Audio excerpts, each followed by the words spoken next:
Hello and welcome to the 18 WJTS News for Valentine's Day, February 14th, 2025, which also happens to be the 32nd anniversary of 18 WJTS TV. Thank you so much for choosing us for your local news coverage this evening. I'm Kaitlyn Neukam reporting. The Daviess County Sheriff's Office is investigating a shooting that occurred earlier today. Deputies responded to a call from Martin County at 2:05 a.m. this morning and found a male victim with multiple gunshot wounds at 15075 North U.S. Highway 231 near Sheets Body Shop. The victim was transported to Daviess Community Hospital and later transferred to another facility in stable condition. Authorities have identified the suspect as 35-year-old Alexander Carlquist, who may be driving a silver 2004 Jeep Liberty or a silver 2009 Ford Focus. Carlquist has ties to Perry County, Indiana, and is considered armed and dangerous. Anyone with information or Carlquist's whereabouts is urged to contact the Daviess County Sheriff's Office at 812-254-1060 or submit a tip via the Sheriff's app. Jasper police have arrested two individuals on neglect charges after an 11-month-old child was found inside a vehicle near a residence on West 6th Street. On February 13th, approximately at 8 a.m., officers responded to a 911 call from a woman reporting her child missing since the previous night. A search of the property led to the discovery of the child inside the family's vehicle, where authorities believe the infant had been for about 7 hours. Emergency responders transported the child to Deaconess Memorial Hospital for treatment. An investigation determined criminal negligence had likely occurred due to intoxication. Officers also found drug paraphernalia and a Schedule II controlled substance inside the home. As a result, 31-year-old Kiona Kunkler and 36-year-old Cody Christensen were arrested and lodged in the Dubois County Security Center. They face charges of neglect of a dependent, possession of paraphernalia, and possession of a Schedule II substance. A man was arrested yesterday after an investigation led to multiple charges, including operating a vehicle while intoxicated and intimidation. According to the Jasper Police Department, officers responded to Deaconess Memorial Hospital around 12:50 p.m. to assist Deaconess Police with an ongoing criminal case involving 34-year-old Kyle Sheppers. During the investigation, authorities determined that Sheppers was intoxicated, a habitual traffic violator, and unlawfully in possession of a firearm.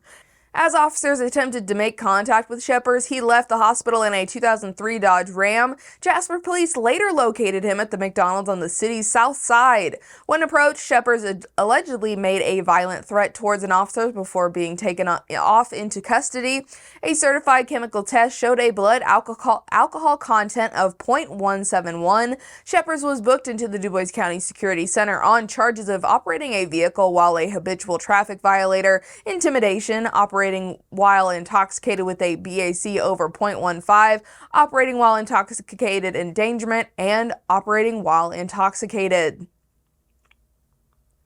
Shortly before 11 a.m. Central Standard Time on Wednesday, February 12th, Perry County Central Dispatch received multiple 911 calls in reference to a two-vehicle crash that occurred on State Road 37 near the intersection of Alamo Road. Emergency personnel were immediately dispatched and responded to the area. Preliminary investigation shows that a 1997 GMC pickup operated by 45-year-old Michael Knassel of Tell City was traveling southbound on State Road 37 near the intersection. For an unknown reason, Knassel crossed the center line of the roadway and struck a semi-tractor and trailer. Knassel was pronounced deceased at the scene. No other injuries were reported. Perry County deputies, along with other emergency personnel, remained on the scene until 3:45 p.m. Central. Indiana State Police were also summoned to the scene to perform crash reconstruction along with the proper inspections of both vehicles, and this incident is still under investigation.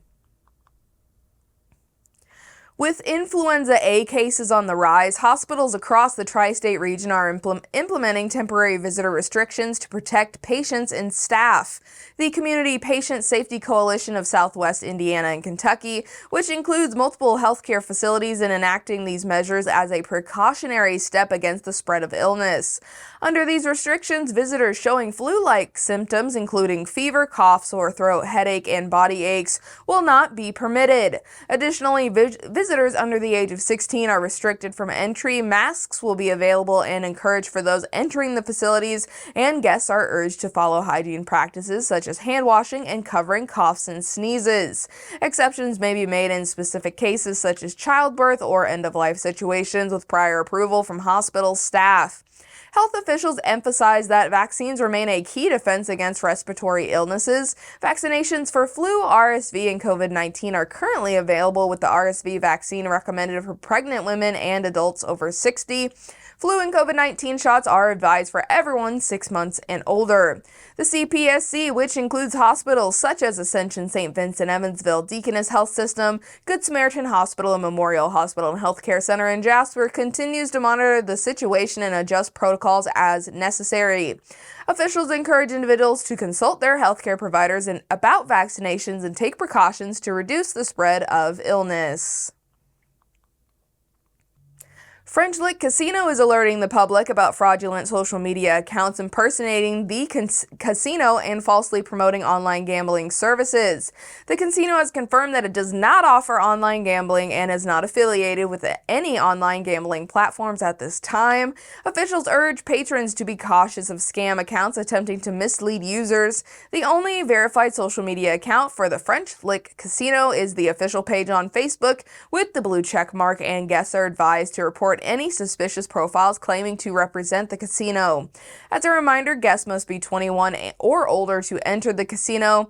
Those experiencing gambling-related issues can seek help by calling 1-800-9-WITH-IT or texting INGAMB to 53342.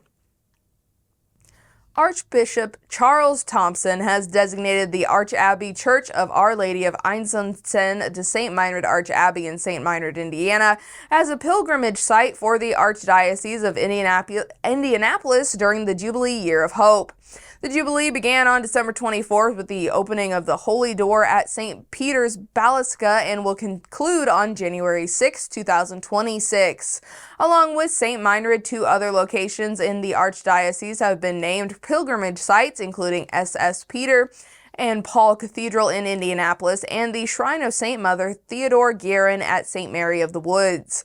Catholics who visit a pilgrimage site and participate in Mass adoration, the Rosary, or the Way of the Cross may receive a plenary indulgence provided they meet the necessary conditions, including confession, Eucharist, and prayers for the Pope's intentions. A plenary indulgence grants full remission of temporal punishment for sins already given. Guests are welcome to join the Benedictine monks for prayer and Mass at the Archabbey Church. Mass times are 7:30 a.m. Monday through Saturday and 9:30 a.m. on Sundays and feast days, with Vespers at 5 p.m. daily. St. Meinrad follows Central Standard Time. Patoka Lake will host their 2025 Women's Wilderness Weekend from May 16th through the 18th. The event is limited to 60 participants and offers women the opportunity to learn new outdoor skills during an overnight camping experience. Registration is $75 per person. Participants will gain hands-on experience in a variety of activities, including kayaking, archery, Dutch oven cooking, rifle and shotgun shooting, wilderness first aid, hunting basics, bushcraft, and more. Due to popularity of the program, first-time attendees will receive priority registration. Returning participants can look forward to a more advanced Women's Wilderness Weekend event in September. The registration link will be available tomorrow, February 15th at 8 a.m. Eastern. For additional details, you can visit the Patoka Lake Facebook page. A reminder to our viewers that Monday, February 17th is President's Day, and this means that the majority of all government departments and municipal services will be taking the day off to celebrate the national holiday. And that is your Valentine's Day Friday news here on 18 WJTS. We'll be right back with a check of your weather forecast.